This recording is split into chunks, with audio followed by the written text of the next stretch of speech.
ಎಲ್ಲರ ಮನೆಗೊಬ್ಬ ಸಚಿನ್ ಬೇಕು, ಧೋನಿ ಬೇಕು, ಕೊಹ್ಲಿ ಬೇಕು. ಈ ಸಲ ಕಪ್ ನಮ್ದೆ ಅಂತ ಇದ್ದವರಿಗೆ ಸಲ ಕಪ್ ಬಂದಿದೆ.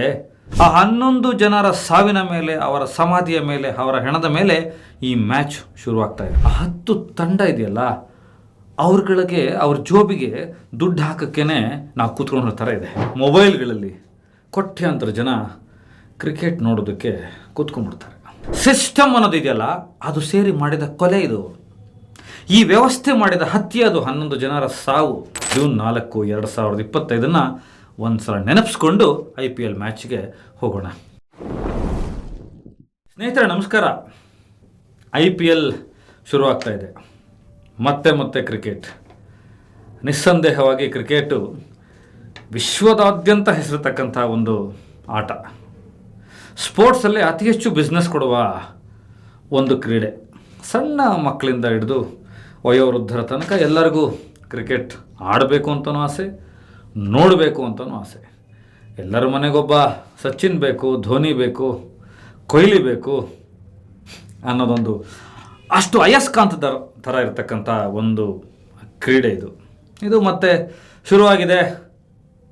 ಭಾರತ ಅಥವಾ ವಿಶ್ವವೇ ಮಧ್ಯಾಹ್ನವೇ ಮಧ್ಯಾಹ್ನವೇ ಟಿ ವಿ ಎದುರುಗಡೆ ಕೂತ್ಕೊಂಡ್ಬಿಡುತ್ತೆ. ಟಿಕೆಟ್ಗಾಗಿ ಹಾಹಾಕಾರ ನಡೀತಾ ಇದೆ. ಸಂಜೆ ಆದರೆ ಸಾಕು, ಬಾರ್ಗಳಲ್ಲಿ, ಕ್ಲಬ್ಗಳಲ್ಲಿ, ಮನೆಗಳಲ್ಲಿ, ಟಿ ವಿಗಳಲ್ಲಿ, ಮೊಬೈಲ್ಗಳಲ್ಲಿ ಕೋಟ್ಯಾಂತರ ಜನ ಕ್ರಿಕೆಟ್ ನೋಡೋದಕ್ಕೆ ಕೂತ್ಕೊಂಡ್ಬಿಡ್ತಾರೆ. ಇಲ್ಲಿ ತನಕ ನಂದೇನು ತಕರಾರಿಲ್ಲ. ಒಂದು ಕ್ರೀಡೆಯನ್ನು ಪ್ರೋತ್ಸಾಹಿಸಬೇಕು, ನೋಡಬೇಕು, ಆಡಬೇಕು. ಮನರಂಜನೆಗೆ ಕ್ರೀಡೆ ತುಂಬ ಮುಖ್ಯ. ಕ್ರೀಡೆಯ ಕಾರಣಕ್ಕೆ ದೇಶ ವಿದೇಶಗಳು ಒಂದಾಗಬೇಕು, ಕ್ರೀಡಾ ಮನೋಭಾವನೆ ಇರಬೇಕು. ಇದರ ಬಗ್ಗೆ ನಂದು ಯಾವುದೂ ತಗಾದೇ ಇಲ್ಲ. ಆದರೆ ಸಂಜೆ ಆದ ತಕ್ಷಣ, ಮಧ್ಯಾಹ್ನ ಆದ ತಕ್ಷಣ ನಾವು ನಮ್ಮ ಮೊಬೈಲ್ಗಳನ್ನು ಹಿಡ್ಕೊಂಡು ಟಿ ವಿಗಳ ಮುಂದೆ ಎಲ್ಲೆಲ್ಲಿ ಸಿಗುವ ಇವತ್ತೊಂದು ಫ್ಲೋಟಿಂಗ್ ಪಾಪ್ಯುಲೇಷನ್, ಇವತ್ತು ಪಾಪ್ಯುಲೇಷನ್ ಜನಸಂಖ್ಯೆಯನ್ನು ಅದು ಚಲಿಸ್ತಾ ಇದೆ. ಅದು ಎಲ್ಲೆಲ್ಲಿರುತ್ತೋ ಅಲ್ಲಲ್ಲೇ ತನ್ನ ಮೊಬೈಲನ್ನು ಒಂದು ಉಪಕರಣ ಹಿಡ್ಕೊಂಡು ಕೂತು ಬಿಡುತ್ತೆ ಏನನ್ನು ನೋಡೋದಕ್ಕೆ. ಅದು ಏನಕ್ಕೆ ಕೂರುತ್ತೆ ಅಂದರೆ ಆ ಮನೋರಂಜನೆಗೋಸ್ಕರ, ಆಸಕ್ತಿಗೋಸ್ಕರ ಕ್ರಿಕೆಟ್ನ ನೋಡಿದ್ರೆ, ಆಡಿದ್ರೆ ಯಾರಿಗೂ ಯಾವುದೇ ತಗಾದೆ ಇಲ್ಲ. ಯಾವುದೇ ಸ್ಪೋರ್ಟ್ಸ್ ಬಗ್ಗೆನೂ ನನಗೆ ತಗಾದೆ ಇಲ್ಲ. ಆದರೆ ಇಲ್ಲಿ ಜನ ಕೂರೋದೇ ತುಂಬ ಪ್ರತ್ಯಕ್ಷವಾಗಿ ಹೇಳ್ತಾ ಇದ್ದೀನಿ, ತುಂಬ ನೇರವಾಗಿ ಹೇಳ್ತಾ ಇದ್ದೀನಿ. ಈ 10 ಟೀಮ್ ಇದೆಯಲ್ಲ IPLದು, ಇದನ್ನು ನಡೆಸುವ BCCI ಇದೆಯಲ್ಲ, ಇದಕ್ಕೊಂದು ಸಿಸ್ಟಮ್ ಇದೆಯಲ್ಲ, ಇದಕ್ಕೊಂದಷ್ಟು ಜನ ಸ್ಪಾನ್ಸರ್ಸ್ ಇದ್ದಾರಲ್ಲ. ಇದು ಟೆಲಿವಿಷನಿಂದ ಹಿಡಿದು, ಆ್ಯಡ್ಸ್ಗಳಿಂದ ಹಿಡಿದು, ಜರ್ಸಿಗಳಿಂದ ಹಿಡಿದು ಪ್ರತಿ ಹೆಜ್ಜೆಯಲ್ಲೂ ಒಂದು ಬಿಸ್ನೆಸ್ ಸೆಕ್ಟರ್ ಇದೆಯಲ್ಲ. ಈ ಸ್ಪೋರ್ಟ್ಸ್ ಅನ್ನೋದು ಸಂಪೂರ್ಣ ಒಂದು ಉದ್ಯಮ ಆಗೋಗಿದೆಯಲ್ಲ. ಆ 10 ತಂಡ ಇದೆಯಲ್ಲ, ಅವ್ರಗಳಿಗೆ ಅವ್ರ ಜೋಬಿಗೆ ದುಡ್ಡು ಹಾಕಕ್ಕೇನೆ ನಾವು ಕೂತ್ಕೊಂಡಿರೋ ಥರ ಇದೆ. ಇದು ಸತ್ಯಕ್ಕೂ ಸತ್ಯ ಇದು. ಯಾಕೆ ಅಂದರೆ ಈ IPL ಅನ್ನೋ ಕ್ರಿಕೆಟ್ ಹೆಸರಲ್ಲಿ ಏನೆಲ್ಲ ನಡೀತಾ ಇದೆ ಅನ್ನೋದನ್ನು ನಿಮಗೆ ಮುಂದೆ ಹೇಳ್ತೀನಿ. ಈಗ ಸದ್ಯಕ್ಕೆ ಬೆಂಗಳೂರಿನ ವಿಚಾರಕ್ಕೆ ಬರೋಣ. ಈಗ ಶನಿವಾರ, ಇವತ್ತು ಏನು ನೀವು ವಿಡಿಯೋ ನೋಡ್ತಾ ಇದ್ದೀರಾ, ಇವತ್ತು ಮ್ಯಾಚ್ ಶುರುವಾಗ್ತಾ ಇದೆ. Hyderabad versus RCB. ಈ ಸಲ ಕಪ್ ನಮ್ದೆ ಅಂತ ಇದ್ದವರಿಗೆ ಸಲ ಕಪ್ ಬಂದಿದೆ. ಆದರೆ ಒಂದು ನೆನಪಿಟ್ಕೊಳ್ಳಿ, ಕಪ್ ಬಂದ ಮೇಲೆ ಏನಾಯಿತು. ಜೂನ್ 4, 2025 ಒಂದು ಸಲ ನೆನಪಿಸ್ಕೊಂಡು IPL ಮ್ಯಾಚ್ಗೆ ಹೋಗೋಣ. ಸ್ವಾಮಿ, ಜೂನ್ 4ನೇ ತಾರೀಕು 2025ಕ್ಕೆ 11 ಜನರ ದಾರುಣವಾದಂಥ ಸಾವಾಗೋಯ್ತು. ಆಕಸ್ಮಿಕ ಸಾವಲ್ಲ ಅದು. ನಾನು ಹಿಂದೆನೂ ಕೂಡ ಒಂದು ವಿಡಿಯೋದಲ್ಲಿ ಇದನ್ನು ಮಾತನಾಡಿದ್ದೀನಿ, ಬೇರೆ ಮಾಧ್ಯಮಗಳಲ್ಲೂ ಇದನ್ನು ಮಾತನಾಡಿದ್ದೀನಿ. ಸಿಸ್ಟಮ್ ಅನ್ನೋದಿದೆಯಲ್ಲ, ಅದು ಸೇರಿ ಮಾಡಿದ ಕೊಲೆ ಇದು. ಈ ವ್ಯವಸ್ಥೆ ಮಾಡಿದ ಹತ್ಯೆ ಅದು. 11 ಜನರ ಸಾವು. ಆ 11 ಜನರ ಸಾವಿನ ಮೇಲೆ, ಅವರ ಸಮಾಧಿಯ ಮೇಲೆ, ಅವರ ಹೆಣದ ಮೇಲೆ ಈ ಮ್ಯಾಚ್ ಶುರುವಾಗ್ತಾ ಇದೆ ನಾಳೆದು. ಯಾಕೆಂದರೆ KCAಗೆ ಗೆದ್ದು ಬಂದಿರುವ ವೆಂಕಟೇಶ್ ಪ್ರಸಾದ್ ಹೇಳ್ತಾರೆ, ಆ 11 ಜನರಿಗೆ 11 ಸೀಟ್ಗಳನ್ನು ಖಾಲಿ ಹಿಡ್ತೀವಿ, ಅದ್ರ ಮುಖಾಂತರ ಅವ್ರಿಗೊಂದು ಗೌರವ ಸೂಚಿಸ್ತೀವಿ. ಹಾಗಾಗಿ ಮ್ಯಾಚನ್ನು ಮತ್ತೆ ಶುರು ಮಾಡ್ತೀವಿ, ಚಿನ್ನಸ್ವಾಮಿ ಸ್ಟೇಡಿಯಂಗೆ ಜನ ಬರ್ಬೋದು ಅಂತ. ವೆಂಕಟೇಶ್ ಪ್ರಸಾದ್ ಅವರು KCA ಅಧ್ಯಕ್ಷರಾಗಿ 11 ಚೇರನ್ನು ಸಾಂಕೇತಿಕವಾಗಿ ಖಾಲಿಯಾಗಿಟ್ಟು ಅವ್ರಿಗೊಂದು ಗೌರವ ಕೊಟ್ಟು ಮ್ಯಾಚನ್ನು ಶುರು ಮಾಡ್ಬೋದು, ತಮ್ಮ ಬಿಸ್ನೆಸ್ಸನ್ನು ಶುರು ಮಾಡ್ಬೋದು. ಅವರಾದರೂ ಅಧ್ಯಕ್ಷರಾಗಿ ಏನು ಮಾಡ್ತಾರೆ ಅಲ್ಲ, IPL ನಡೀದೇ ಹೋದರೆ, ಮ್ಯಾಚ್ಗಳು ನಡೀದೇ ಹೋದರೆ ಖಾಲಿ ಗ್ರೌಂಡನ್ನು ಇಟ್ಕೊಂಡು ಅದನ್ನೆಲ್ಲ ಮಾಡ್ಬೋದು. ಅವರ ಮಟ್ಟದಲ್ಲಿ ಅವ್ರು ಸರಿ ಇರ್ಬೋದು. ಆದರೆ ಸರ್ಕಾರದ ಮಟ್ಟಕ್ಕೆ ಬರೋಣ. ಒಂದು ತನಿಖೆ ಅಂತ ನಡೀತಲ್ಲ. ನಾನು ಹಿಂದೆ ಇದನ್ನು ತುಂಬ ಗಟ್ಟಿಯಾಗಿ ಮಾತನಾಡಿದ್ದೆ.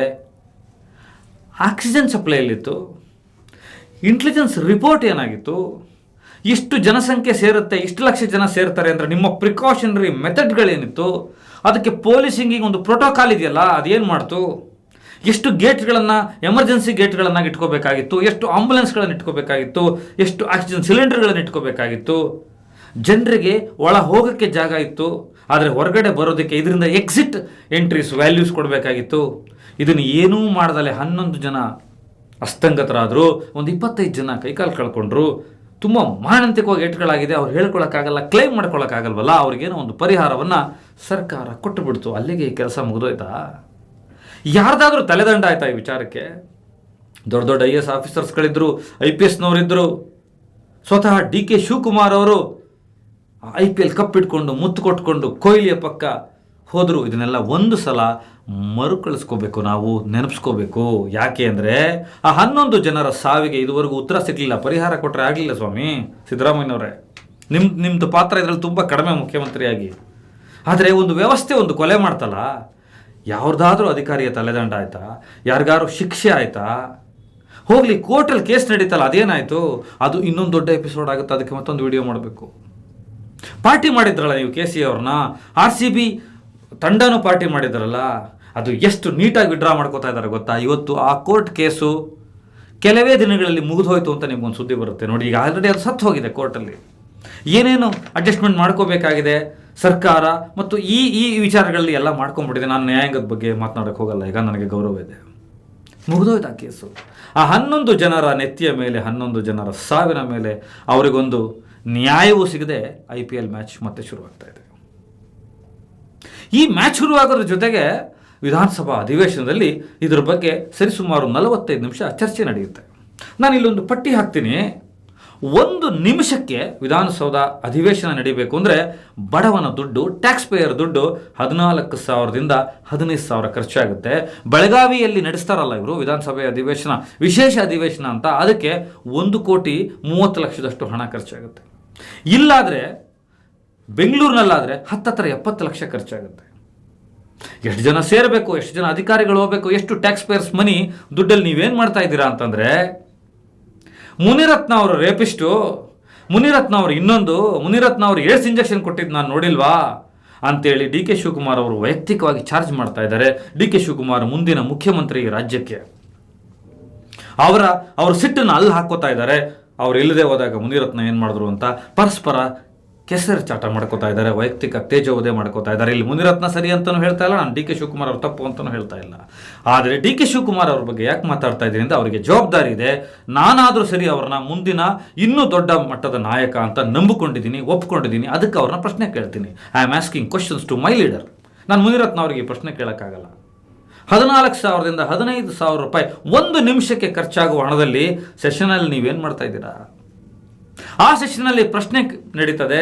ವಿಜಯಾನಂದ ಕಾಶ್ಯಪ್ಪನವರು ನಮ್ಮ ಸ್ನೇಹಿತರು, R ಅಶೋಕ್ ಅವರು ನಮ್ಮ ಸ್ನೇಹಿತರು. ಅವರೆಲ್ಲ ಏನು ಕೇಳ್ತಾರೆ ಅಂದರೆ, ಸ್ವಾಮಿ IPL ಟಿಕೆಟ್ ಸಿಗ್ತಾ ಇಲ್ಲ, ಕನಿಷ್ಠ ಮಾತ್ರಕ್ಕೆ ನಾವು ಅಲ್ಲಿ ಟಿಕೆಟನ್ನು ಆನ್ಲೈನಲ್ಲಿ ತೊಗೋಬೇಕು ಅಂತಿದೆ. ಆದರೆ ಆನ್ಲೈನಲ್ಲಿ ಟಿಕೆಟ್ ನಿಂತು ಹೋಗಿ ಎಷ್ಟೋ ದಿನ ಆಗಿದೆ, ಅದೆಲ್ಲರಿಗೂ ಗೊತ್ತಿದೆ. ಕಾಳಸಂತೆಯಲ್ಲಿ ಟಿಕೆಟ್ ಮಾರಾಟ ಆಗ್ತಾ ಇದೆ.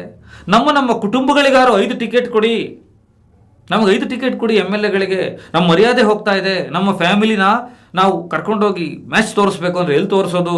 ಅದರಲ್ಲಿ ಇನ್ನೊಬ್ಬರು ಶಾಸಕರು ಹೇಳ್ತಾರೆ, ಉತ್ತರ ಕರ್ನಾಟಕದವರು, ನಮಗೊಂದು 2 ಟಿಕೆಟು ಕೊಟ್ಟಿರಲಿಲ್ಲ, 1 ಟಿಕೆಟ್ ಕೊಟ್ಟಿದ್ರು MLAಗೆ. ನನ್ನನ್ನು ತೊಗೊಂಡೋಗಿ ಯಾರೋ ಸಾಮಾನ್ಯರ ಪಕ್ಕ ಕೂರಿಸಿದ್ರು, ನನ್ನ ಮರ್ಯಾದೆ ಹಾಳಾಯಿತು ಅಂತ. ಸೊ 11ರಿಂದ 12 ಜನ MLAಗಳು IPL ಟಿಕೆಟ್ಗೆ ದುಂಬಾಲು ಬೀಳ್ತಾರೆ ವಿಧಾನಸಭಾ ಅಧಿವೇಶನದಲ್ಲಿ. ನಾನು IPL ಪ್ರಭಾವಿ ಅಲ್ಲ, ಅದು ಜನರನ್ನು ರೀಚ್ ಆಗಿಲ್ಲ, ಅದಕ್ಕೆ ಆಸಕ್ತಿ ಇಲ್ಲ ಅಂತ ಹೇಳ್ತಾ ಇಲ್ಲ. ಆದರೆ ಒಂದು ವ್ಯವಸ್ಥೆಯ ಪಾತ್ರ ಏನು ಅಂತ ನಿಮ್ಮ ಎದುರುಗಡೆ ಹೇಳ್ತಾ ಇದ್ದೀನಿ. 3/4 ಗಂಟೆ ಚರ್ಚೆ ನಡೀತದೆ, ನಾಚಿಕೆ ಇಲ್ದವ್ರ ಜೊತೆ ಚರ್ಚೆ ಮಾಡ್ತಾರೆ.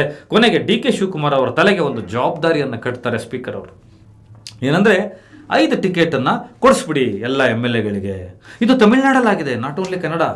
ಸ್ವತಃ ಉದಯನಿಧಿ ಸ್ಟಾಲಿನ್ ಅವ್ರ ಅಪ್ಪನಿಗೆ ರಿಕ್ವೆಸ್ಟ್ ಮಾಡ್ಕೊಳ್ತಾರೆ, ಅಪ್ಪ ನನಗೆ ಟಿಕೆಟ್ ಬೇಕು ಅಂತ ಜನ ಕೇಳ್ತಾರೆ, ನಿನ್ನ ಕ್ಷೇತ್ರಕ್ಕೆ ನಾನು ದುಡ್ಡು ಕೊಡದೇವರು ಪರವಾಗಿಲ್ಲ, ನನ್ನ ಕ್ಷೇತ್ರಕ್ಕೆ ದಯವಿಟ್ಟು ನಂಗೆ ಟಿಕೆಟ್ ಕೊಡಿಸು ಅಂತ.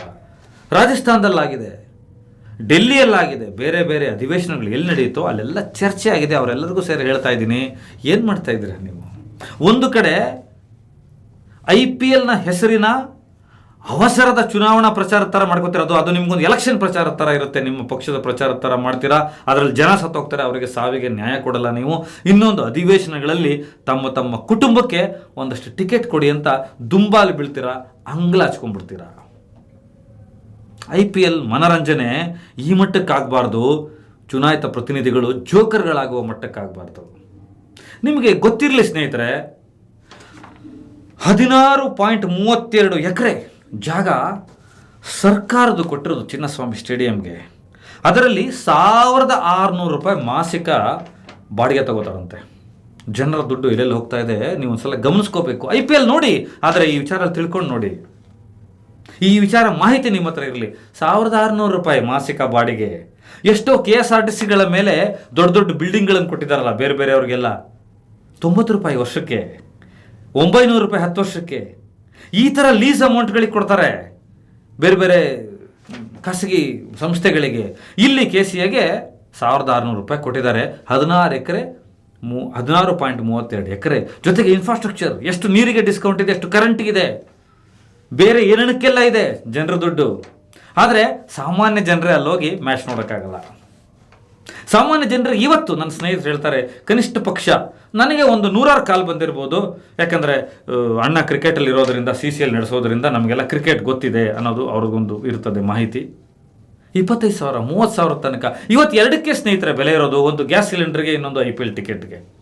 ಎರಡಕ್ಕೂ ಜನ ಒದ್ದಾಡ್ತಾ ಇದ್ದಾರೆ, ಎರಡಕ್ಕೂ ಬ್ಲ್ಯಾಕಲ್ಲಿ ಹೋಗ್ತಾ ಇದ್ದಾರೆ. ನಮಗೆ ಬೇಕು. ಒಂದು ಕೇಂದ್ರ ಸರ್ಕಾರ ಈ ಸ್ಥಿತಿಗೆ ಬಂದು ನಿಲ್ಲಿಸಿದೆ, ಇನ್ನೊಂದು ರಾಜ್ಯ ಸರ್ಕಾರ ಈ ಸ್ಥಿತಿಗೆ ನಮ್ಮನ್ನು ಬಂದು ನಿಲ್ಲಿಸಿದೆ. ಒಂದು ಮನೋರಂಜನೆಯ ಅನ್ನೋದು ಎಷ್ಟು ವ್ಯಸನ ಆಗಿ ಎಷ್ಟು ಜನರನ್ನ ಕಾಡ್ತಾ ಇದೆ, ಅದು ಹೇಗೆ ಬಿಸ್ನೆಸ್ ಆಗಿದೆ. ನಮ್ಮ ಟ್ಯಾಕ್ಸ್ ಪೇಯರ್ಗಳು ನಾವೇ ತೆರಿಗೆ ಕಟ್ಬಿಟ್ಟು ನಾವೇ ಗುಲಾಮರ ಥರ, ಸೇವಕರ ಥರ ಹೆಂಗೆ ನಿಂತ್ಕೊಳ್ತಾ ಇದ್ದೀವಿ, ಹೆಂಗೆ ಸಿಗಾಕೊಳ್ತಾ ಇದ್ದೀವಿ ಈ ವ್ಯವಸ್ಥೆಯಲ್ಲಿ. ಕ್ರಿಕೆಟ್ ಅನ್ನೋದು ನಮ್ಮನ್ನು ಎಲ್ಲಿಗೆ ತಂದು ನಿಲ್ಲಿಸ್ಬಿಟ್ಟಿದೆ. ಎಲ್ಲ ಆಟಗಾರರ ಬಗ್ಗೆ ಗೌರವಿಸೋಣ, ಅವ್ರನ್ನ ಪ್ರೋತ್ಸಾಹಿಸೋಣ, ಅವರ ಟ್ಯಾಲೆಂಟ್ನ ಪ್ರೋತ್ಸಾಹಿಸೋಣ. ಆದರೆ ಈ ವಿಚಾರ ತಿಳ್ಕೊಂಡು ಪ್ರೋತ್ಸಾಹಿಸೋಣ, ಪ್ರಶ್ನೆ ಮಾಡ್ತಾ ಪ್ರೋತ್ಸಾಹಿಸೋಣ. ಈ ವಿಡಿಯೋದ ಮೊದಲನೇ ಸೆಗ್ಮೆಂಟಲ್ಲಿ ತುಂಬ ಸ್ಟ್ರಾಂಗಾಗಿ ಪ್ರಶ್ನೆ ಮಾಡ್ತಾ ಇದ್ದೀನಿ.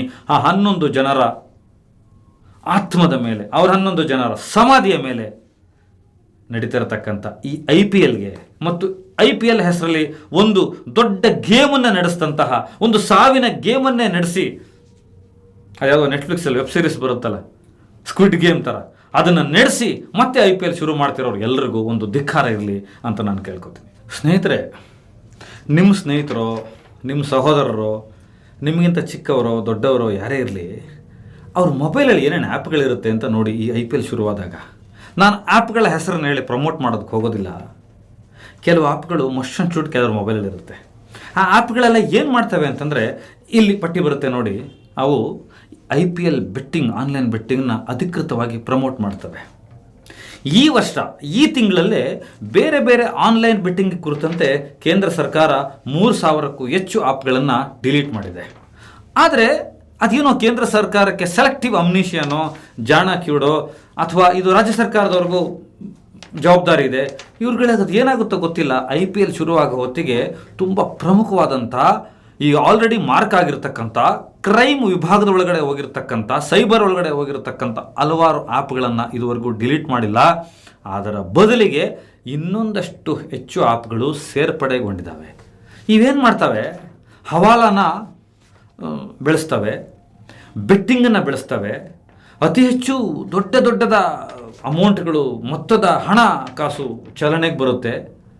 ಎಷ್ಟೆಲ್ಲ ಬಂದುಬಿಡುತ್ತೆ. ಈ IPL ಅನ್ನೋ ಹೆಸರಲ್ಲಿ, ಕ್ರಿಕೆಟ್ ಅನ್ನೋ ಹೆಸರಲ್ಲಿ ಜೂಜು ಯಾವ ಮಟ್ಟದಲ್ಲಿ ನಡೀತಾ ಇದೆ ಅಂದರೆ, ಇಲ್ಲೊಂದು ಪಟ್ಟಿ ಹಾಕ್ತೀವಿ ನೋಡಿ, ಎಷ್ಟು ಜನರ ಆತ್ಮಹತ್ಯೆ ಆಗಿದೆ, ಎಷ್ಟು ಜನರ ಕ್ರೈಮ್ ರೇಟಲ್ಲಿ ಸಾವಾಗಿದೆ, ಏನೆಲ್ಲ ಆಗಿದೆ ಈ ದೇಶದಲ್ಲಿ. ಈ ದೇಶದಲ್ಲಿ ಹೆಣ್ಣು ಮಕ್ಕಳು ಅತಿ ಹೆಚ್ಚು ಈ ಆ್ಯಪ್ಗಳನ್ನು ಬಳಸೋಕ್ಕೆ ಶುರುವಾಗಿದ್ದಾರೆ ಕಳೆದ 5 ವರ್ಷಗಳಿಂದ, ಮತ್ತು ಹೆಚ್ಚು ಬೆಟ್ಟಿಂಗ್ ಕೂಡ ಅವರು ಕೂಡ ಕಟ್ಟಕ್ಕೆ ಶುರುವಾಗಿದ್ದಾರೆ. ನಿಮಗೆ ಈ ಥರದ ಎಕ್ಸಾಂಪಲ್ಸ್ಗಳನ್ನು ಹೇಳ್ತಾ ಹೋದರೆ ಸ್ನೇಹಿತರೆ, ಹಲವಾರು ಎಕ್ಸಾಂಪಲ್ಗಳನ್ನ ಹೇಳ್ಬೋದು. ಮೈಸೂರದೇ ಒಂದು ಎಕ್ಸಾಂಪಲ್ ಇದೆ. 2025 ಸಂದರ್ಭದಲ್ಲಿ ನಡೆದಿದ್ದು. 3 ಜನ ಆತ್ಮಹತ್ಯೆ ಮಾಡಿಕೊಂಡ್ರು ಒಂದು ಕುಟುಂಬದಲ್ಲಿ. ಎಕರೆಗಟ್ಟಲೆ ಜಾಗನ ತಗೊಂಡೋಗಿ ಆನ್ಲೈನ್ ಬೆಟ್ಟಿಂಗೋಸ್ಕರ ಹಣ ಇಟ್ಟಿದ್ರು, ಬಿಡಿಸ್ಕೊಳ್ಳೋಕ್ಕಾಗಲಿಲ್ಲ. ಕೋಟಿಗಟ್ಟಲೆ ಸಾಲ ಮಾಡಿಬಿಟ್ರು. ಈ ದಾವಣಗೆರೆ ಹತ್ರ ಒಂದು ಹಳ್ಳಿಯ ಹುಡುಗ, ಆ ಹಳ್ಳಿಯ ಹೆಸರು ಮತ್ತು ಆ ಹುಡುಗನ ಹೆಸರು ಬೇಡ, ಕುಟುಂಬದವ್ರು ನನಗೆ ಗೊತ್ತು, ಸ್ವಂತ ತಂಗಿಯ ಮದುವೆಗೆ ಇಟ್ಟಿದ್ದಂಥ ದುಡ್ಡನ್ನು ತಗೊಂಡು ಹೋಗಿ ಆನ್ಲೈನ್ ಬೆಟ್ಟಿಂಗಿಗೆ ಸುರಿದುಬಿಟ್ಟು ಇಡೀ ಕುಟುಂಬ ಮದುವೆ ದಿನನೇ ಆತ್ಮಹತ್ಯೆ ಮಾಡ್ಕೊಂತು. ಮೂರು ಜನ 4 ಜನ ಆತ್ಮಹತ್ಯೆ ಮಾಡಿಕೊಂಡ್ರು, ಒಬ್ಬ ಬಚಾವಾಗ್ಬಿಟ್ರು ಅದರಲ್ಲಿ. ಈ ಥರದ ಪ್ರಕರಣಗಳನ್ನು ನಾನು ಹೇಳ್ತಾ ಹೋದರೆ ತೆಲಂಗಾಣ, ರಾಜಸ್ಥಾನ, ಪಂಜಾಬ್ ಎಷ್ಟು ಜನ ಹುಡುಗರು ರೈಲಿಗೆ ತಲೆ ಕೊಟ್ಟಿದ್ದಾರೆ. ಆನ್ಲೈನ್ ಬೆಟ್ಟಿಂಗಲ್ಲಿ ದುಡ್ಡು ಹಾಕಿ ಆ ದುಡ್ಡು ಬರದಲೆ ಅಕೌಂಟ್ಗಳು ಫ್ರೀಸ್ ಆಗಿ ಏನೆಲ್ಲ ಅವಘಡಗಳಾಗಿದೆ. ಈ ಬೆಟ್ಟಿಂಗ್ ಜಾಲ ಇದೆಯಲ್ಲ, ಇದು ಮೊದಲು ನಿಮ್ಮ ವಾಟ್ಸಪ್ ನಂಬರ್ಗಳನ್ನು ತಗೊಳುತ್ತೆ. ಇದನ್ನು ಹೇಳೋಕ್ಕಿಂತ ಮುಂಚೆ ಒಂದು ಚಿಕ್ಕದಾಗಿ ಹೇಳ್ತೀನಿ. ಇದನ್ನು ಡ್ರೀಮ್ 11 ಅಂತ ಬಂದಿದೆ, ಅದು ನಿಂತೋಗಿದೆ. ಈಗ ಕಮಾಂಡೋ 11 ಅಂತ ಬಂದಿದೆ. ಅದಾದ ನಂತರ ಮೈ ಸರ್ಕಲ್ 11 ಅಂತ ಬಂದಿದೆ. 40 ರೂಪಾಯಿಂದ ಕಟ್ಟಕ್ಕೆ ಸ್ಟಾರ್ಟ್ ಮಾಡಬಹುದು. ಚಿಕ್ಕ ದುಡ್ಡು ತಾನೇ, ಕಟ್ಬಿಟ್ರು ನಾವು 11 ಜನರ ಟೀಮ್ ನಾವೇ ಮಾಡ್ಕೊತೀವಿ, ಮಾಡ್ಕೊಂಡೋದ್ರಲ್ಲಿ ಆಟ ಆಡ್ಕೊಳ್ತೀವಿ ಅಂತ. ಇದು ಒಂದು ವ್ಯಸನ ಸ್ನೇಹಿತರೆ, ನೀವು ಅರ್ಥ ಮಾಡ್ಕೊಳ್ಳಿ. ನೀವು ಧಾರಾಳವಾಗಿ ಕೂತ್ಕೊಂಡು ಕ್ರಿಕೆಟ್ ನೋಡಬೇಕಾಗಿತ್ತು. ಅದರ ಬದಲು ಕ್ರಿಕೆಟ್ ನೋಡುವುದರ ಜೊತೆಗೆ ಆಡುವುದನ್ನು ರೂಢಿ ಮಾಡಿಸಿದ್ರು. ಅದಕ್ಕೆ ನಿಮ್ಮ ಟಿವಿಯ ಪರದೆಗಳ ಮೇಲೆ ಬರುತ್ತೆ 17 ಕೋಟಿ ಜನ ನೋಡ್ತಾ ಇದ್ದಾರೆ, 70 ಕೋಟಿ ಜನ ನೋಡ್ತಾ ಇದ್ದಾರೆ, 20 ಕೋಟಿ ಜನ ನೋಡ್ತಾ ಇದ್ದಾರೆ ಅಂತ ವ್ಯೂಸ್ ಅಂತ ಬರುತ್ತಲ್ಲ. ಇದೊಂದು ಸ್ಟ್ರಾಟಜಿ. ಯಾಕೆ ಅಂದರೆ ಅವರು ಅದ್ರ ಜೊತೆ ಆಟ ಆಡೋದಕ್ಕೆ ಶುರುವಾದರು. ನಾನು ಬೆಟ್ಟಿಂಗ್ ಮಾಫಿಯಾ ಅದು ಎಷ್ಟು ದುಷ್ಪರಿಣಾಮ ಬೀರ್ತಾ ಇದೆ ಅಂತ ಮುಂಚೆ ಇದನ್ನು ವಿವರಿಸ್ಬಿಡ್ತೀನಿ ನಿಮಗೆ. ಈಗ ಕಮಾಂಡೋ 11 ಅಂತ ಹೊಸದಾಗಿ ಶುರುವಾಗಿದೆ. ಇದೆಲ್ಲ ಅಧಿಕೃತವಾಗಿ ಸೆಂಟ್ರಲ್ ಗೌರ್ಮೆಂಟ್ ಶುರು ಮಾಡಿರೋದು, ಇದು ಪ್ರಾಯೋಜಕತ್ವದಲ್ಲಿ ಶುರು ಮಾಡಿರೋದು.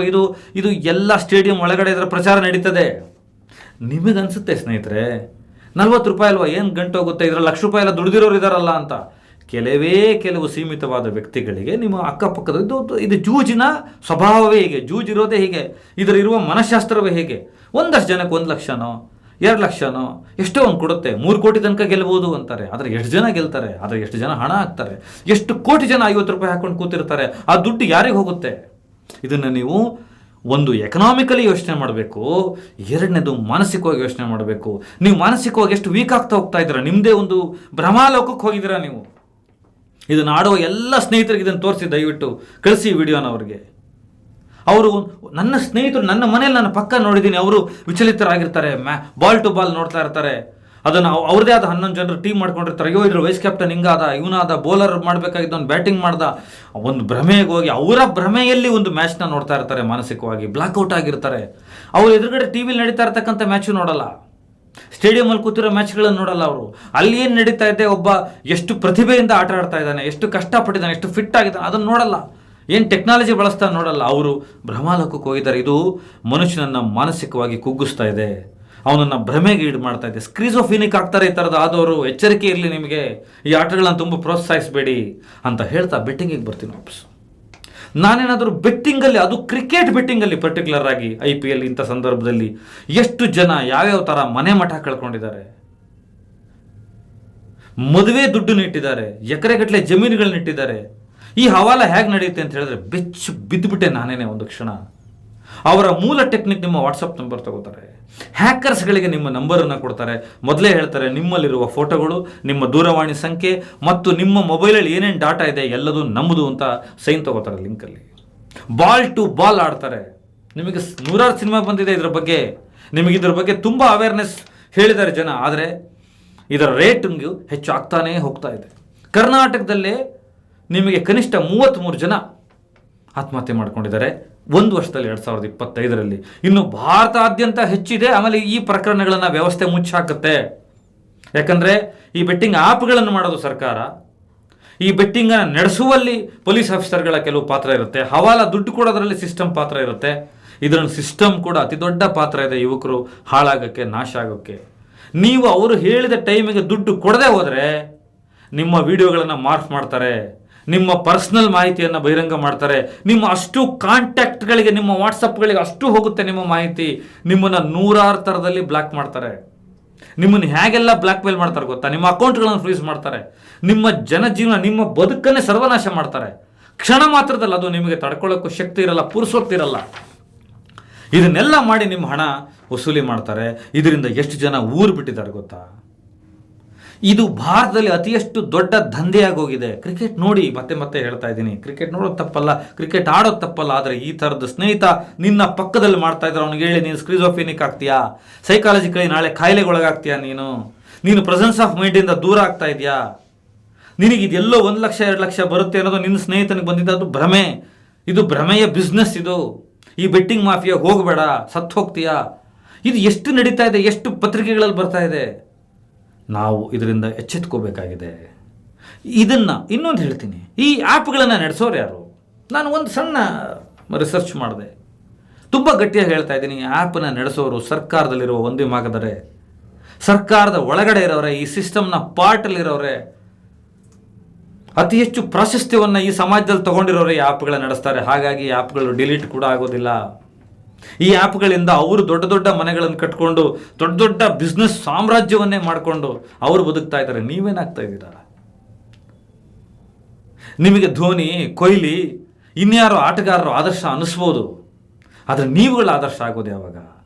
ದಯವಿಟ್ಟು ಈ IPL ಶುರುವಾಗೋಕ್ಕಿಂತ ಮುಂಚೆನೇ ನಿಮಗೆ ಈ ವಿಡಿಯೋ ತಲುಪಿಸ್ತಾ ಇರುವ ಕಾರಣಗಳೇನೆಂದರೆ, ಇದನ್ನು ಒಂದು ಆಂದೋಲನವಾಗಿ ನಾವು ತಗೋಬೇಕು. ಯಾವುದೇ ಥರದ ಕ್ರಿಕೆಟ್ ಬೆಟ್ಟಿಂಗ್ ನಡೀತಾ ಇದ್ದರೆ ಅದನ್ನು ಪೊಲೀಸರಿಗೆ ಹೇಳಬೇಕು. ನಿಮಗೆ ಇದನ್ನು ದೊಡ್ಡ ಮಟ್ಟದಲ್ಲಿ ಹೇಳೋದಾದರೆ ಇದು ಸಿಸ್ಟಮೇ ನಡೆಸ್ತಾ ಇದ್ರೂ ಪರವಾಗಿಲ್ಲ, ನಾವು ಒಂದು ಮಾಹಿತಿ ಕೊಡಬೇಕು. ಸರಾಸರಿ ಈ ಸ್ಪೋರ್ಟ್ಸ್ ಅನ್ನೋದಿದೆಯಲ್ಲ, ಈ ಕ್ರಿಕೆಟ್ ಅನ್ನೋ ಸ್ಪೋರ್ಟ್ಸು ಎಷ್ಟು ದೊಡ್ಡ ಎಕನಾಮಿಕ್ಸ್ ಗೊತ್ತಾ ನಿಮಗೆ? ಅತಿ ದೊಡ್ಡ ಎಕನಾಮಿಕ್ಸ್. ಅದರಲ್ಲಿ ಈ ಬೆಟ್ಟಿಂಗ್ ಕೂಡ 40% ಪಾತ್ರ ವಹಿಸುತ್ತೆ. ನಾವೆಂಥ ಅಪಾಯದ ಕಾಲಘಟ್ಟದಲ್ಲಿದ್ದೀವಿ ನೋಡಿ, ಡಿಜಿಟಲ್ ಯುಗದಲ್ಲಿ. ಯಾವ ಆಟವೂ ಕೂಡ, ಯಾವ ಸ್ಪರ್ಧೆಯೂ ಕೂಡ ಅದು ಕ್ರೀಡೆಗಾಗಿ ಮಾತ್ರ ನಡೀತಾ ಇಲ್ಲ. ಆ ಥರದ್ದೊಂದು ಡ್ರೈವ್ಗೆ ನಮ್ಮ ಯುವಕರನ್ನ ನಾವು ತಗೊಂಡೋಗ್ಬೇಕಾಗಿದೆ. ಎಲ್ಲೇ ಬೆಟ್ಟಿಂಗ್ ನಡೀತಾ ಇದ್ದರೆ, ನಿಮ್ಮ ಸ್ನೇಹಿತ ನಡೀತಾ ಇದ್ದರೆ ಮಾಹಿತಿಗಳನ್ನು ಕೊಡಿ, ಅವ್ರಿಗೆ ತಿಳಿ ಹೇಳೋಕ್ಕೆ ಪ್ರಯತ್ನ ಪಡಿ. ಹವಾಲ ನಡೀತಾ ಇದ್ದರೆ, ಈ ಥರದ ಆ್ಯಪ್ಗಳಿದ್ದರೆ ದಯವಿಟ್ಟು ಅಲ್ಲೇ ಕೆಳಗಡೆ ನೀವು ಹೋದರೆ ಲಿಂಕಿಗೆ ರಿಪೋರ್ಟಿಂಗ್ ಇರ್ತದೆ, ದಯವಿಟ್ಟು ಅದನ್ನು ರಿಪೋರ್ಟ್ ಮಾಡಿ, ಕ್ರೀಡೆಯನ್ನು ಎಂಜಾಯ್ ಮಾಡಿ, ಕ್ರಿಕೆಟನ್ನು ಎಂಜಾಯ್ ಮಾಡಿ. ಕ್ರಿಕೆಟ್ ಹೆಸರನ್ನ ಈ ಬೆಟ್ಟಿಂಗ್ಗಳನ್ನಲ್ಲ ಅಂತ ಹೇಳ್ತಾ ನಮಸ್ಕಾರ, ಧನ್ಯವಾದಗಳು.